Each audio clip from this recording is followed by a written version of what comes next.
For task 1, I am using a button-triggered interrupt on external interrupt 0 to set a flag representing a button press. In the main loop of the program, I am testing if the flag was set. If it was, I enter a block of code to reset all LEDs and test the flag again. This is used to turn the LEDs off after the light sequence is complete. If the flag is not set, the program goes back to the main loop. Else it will light up the first LED and enter a delay subroutine. The desired delay is achieved by making the processor busy with a pre-calculated number of constant time operations. After it's finished, it returns execution to the caller, and next the current LED is turned off. The current LED register is shifted by 1 to the left.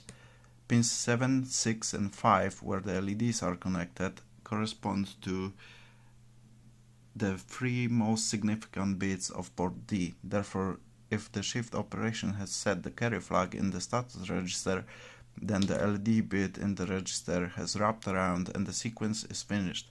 In this case, the button press flag is cleared and the execution jumps to the LED reset block, which will pull all LEDs low and this time go back to the main loop.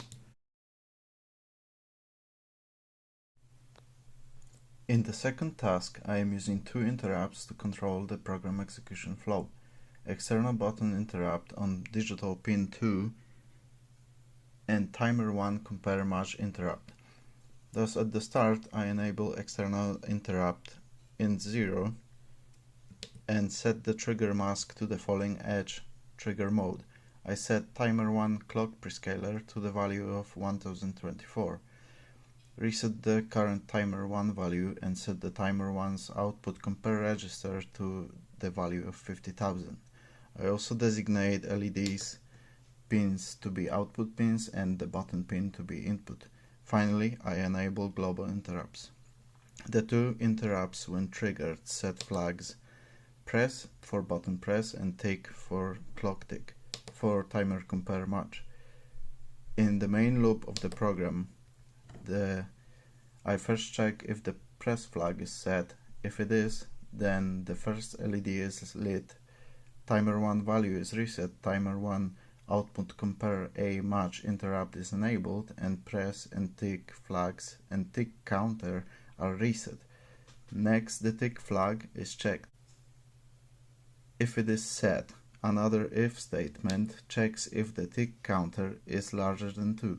If it is, the light sequence is complete. Timer 1 output compare A match interrupt is disabled and all LEDs are turned off. Otherwise, the tick counter is incremented and used as an index to the LED array containing the pin values of the corresponding LEDs. One left bit shifted by the pin value contained in the LED array is then loaded onto port D register to turn off all but the next LED. The tick flag and the timer count are reset and the loop starts again.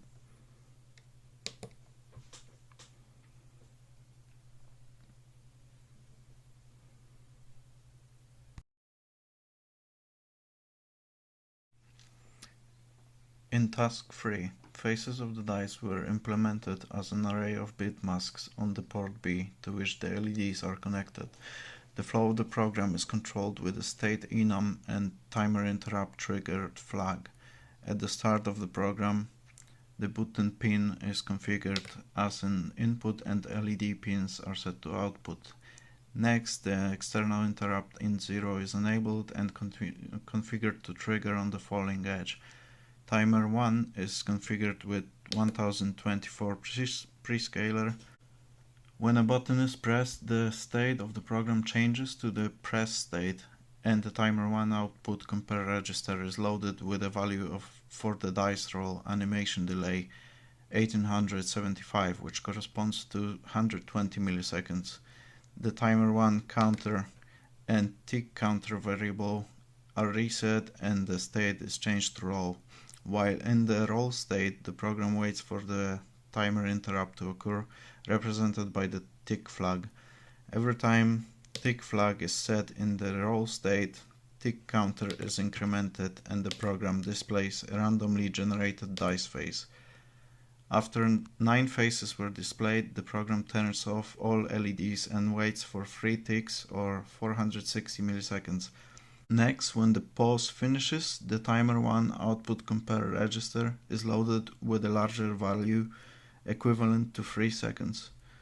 The final result of the dice roll is generated and displayed, and the state changes to display state.